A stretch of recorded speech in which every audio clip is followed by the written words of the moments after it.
Hey YouTubers, what's going on? Before I start this review and sort of unboxing, I just want to wish everybody a Merry Christmas and hope everybody had a very good day and was treated very well by Santa Claus. The big haul for today was the HPI Racing Sprint 2 Sport. I know a lot of you are wondering, well, why didn't you ask for the Flux, or why did you get the Camaro body when the Porsche body, the RSR just came out for Falcon Sports? Well, two reasons. One, the Sprint 2 Sport's a little bit more affordable, and I wasn't going to ask my parents to buy me a $350 to $370 vehicle with a brushless setup when I have a spare one that I'm going to take out of my B4.1 and eventually put it in here and change the gearing. And also, I really like Camaros. So, this was the only version that this particular body was available for, ready to run. I did want to get the Porsche 911 GT3 RSR that Brian Sellers runs in the American Le Mans series, but it's just absolutely impossible to find right now. Hopefully they'll release the painted body as a standalone purchase within the next few months, and I will be absolute certain to pick that body up as well, because it looks amazing. Yeah, as I said, it's a kind of unboxing just because of the fact that I have already opened it. I have broken in the motor, doing the isopropyl rubbing alcohol break-in, and let me tell you, this is one of the dirtiest motors that I have really ever come across in a break-in period. For a sealed can motor. It just, within a minute, the water was just absolutely black. I had to filter or recycle the water and the alcohol for at least once every 5 minutes for 20 minutes, but got it running really clean, and it seems like it's running a lot better. But yet again, this hasn't seen the actual road yet, so I'll be able to tell you how good it runs tomorrow, or by the end of the week, with the first run review. It's going to be pretty bad weather up here in New York later on tomorrow and the next few days with some bad rain, so I won't be able to get it out for a while. But yeah, this is the packaging, standard HPI packaging. I'm sure a lot of you have seen this before. Like I said, it comes with the HPI Sprint 2 Sport. It comes with a 15-turn brushed motor with a brushed speed control that is LiPo compatible. It says right there on the front of the box, it comes with a 2.4 gigahertz radio system. They actually have pretty good radio systems, unlike Traxxas that sometimes will cheap out for a $250 system and maybe give you an FM or an AM transmitter and receiver combo. HPI gives you a pretty good top-of-the-line, ready-to-run radio system along with their vehicle itself. The reason why I got this and I didn't get the E10 or I didn't get the RS4 Nitro is because there's really no place in New York to run nitro cars without people hassling you about either A, the noise, or B, just the fact that you're technically not supposed to run nitro cars in parks, and the parks department can sometimes be jerk-offs and take your cars from you because legally they're allowed to. But yes, on the box it says waterproof with a 2.4 gigahertz radio system. It does include a nickel metal hydride pack, and it does also give you AA batteries. By the way, ignore the price tag. That's not the price that my parents say they got it for. It's just the hobby store around me likes to hike up their prices and then say, oh, we'll give it to you at a discount, when really they're giving it to you at a price that everybody else sells it for anyway. So yeah, standard packaging. I'll show you. The back end also gives you a full description. It comes with, like I said, waterproof servo, waterproof speed control.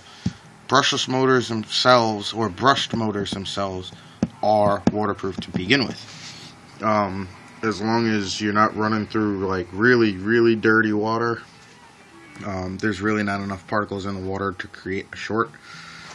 Because it does come with the 69 Camaro Z28 body, they do give you the official vintage tires with the vintage rims of the mid-60s and late 70s, even early 70s styles. It is belt driven. That's another draw that I had when I bought the car, or when I asked for the car for Christmas, was that it was belt driven. I was sick and tired of shaft driven, breaking drive shafts, and I know I'm going to go through a lot of belts, but from what I've heard, it's better response, less torque twist, or torque steer, and it's just that much better of a car. And I'm hopefully going to be running this in a VTA touring class in a track up in the Bronx.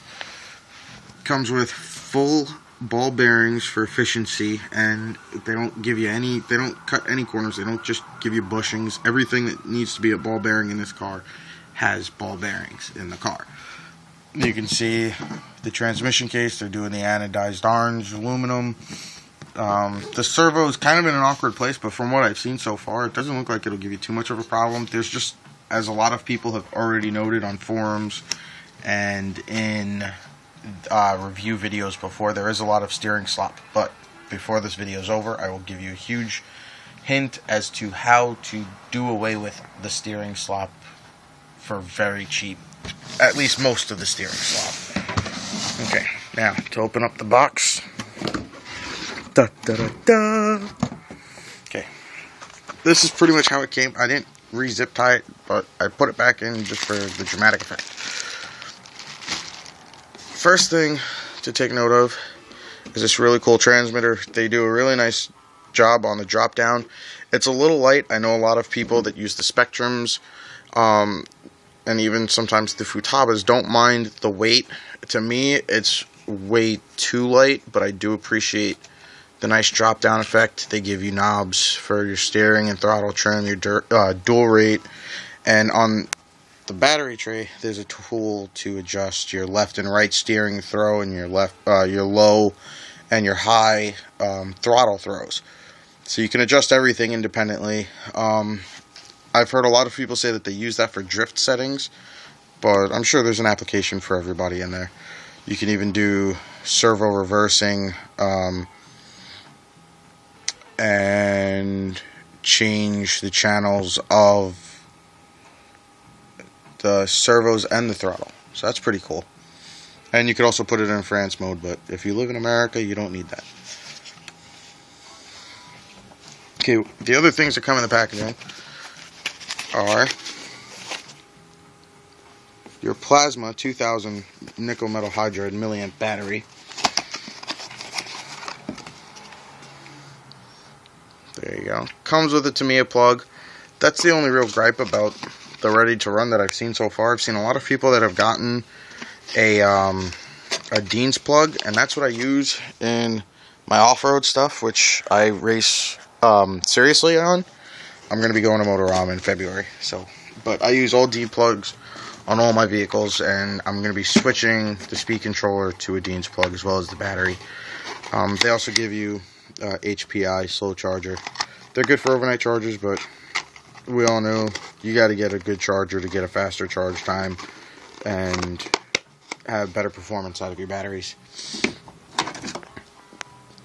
The other thing that really caught my eye was the actual detail of the body. This is a standard HPI body. You could buy this as a clear body and paint it yourself.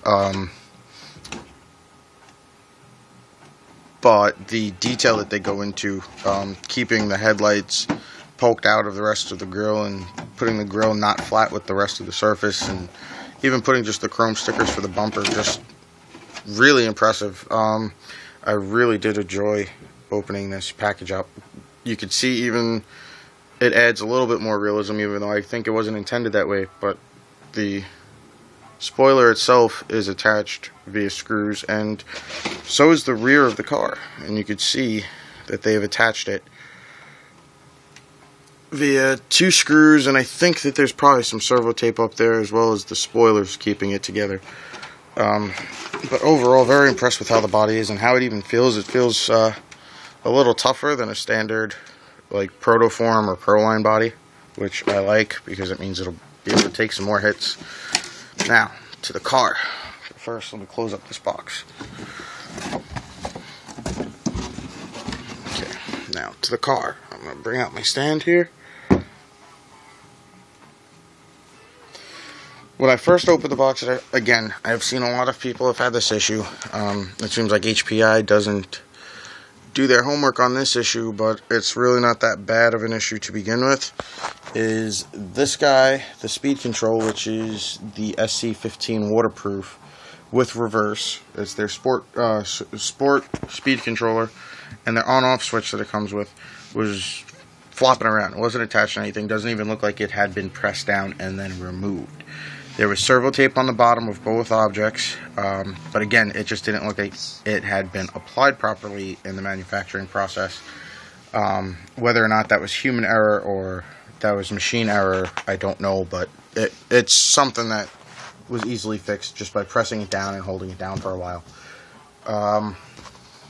This is the overview of the car, as you can see. Pretty standard touring car layout. Nothing too special, nothing too tricky about everything. You do have adjustment holes for the shock towers on the top and on the bottom. I think there's an extra slot right to the inside, so they're giving you the middle hole and the outside spring shock setup. They give you a lot of camber on the car, but as you can also see, there's a lot of slop. The way that I've heard to fix most of the slop in the front is put the RPM 440 ball cups, the heavy duties, but the 440 thread.